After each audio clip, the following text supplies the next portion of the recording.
let's summarize what we've learned.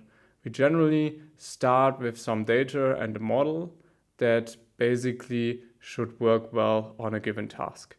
And then we train this model on the data to minimize or maximize a given objective. And from that process, we get a trained model that minimizes this training objective ideally and also predicts new data well. And this is exactly our goal, to generalize well to unseen data, to give us predictions for new data. And the data can have any kind of form. So we know how to deal well with image data, sequences of words, speech data.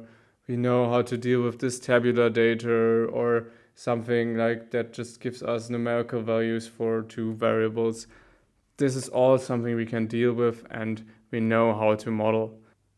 We explored different kinds of models. First, we looked at the simple linear regression and logistic regression models that allow us to just model very simple relationships in our data. Then we composed those to more complex models in the form of neural networks, and we saw that scaling those up to arbitrary widths and depths allow us to model any continuous function. However, in practice, we might want some more restrictions on the model to reflect what kind of data we have. So for a CNN, that would be looking at a local window for image data.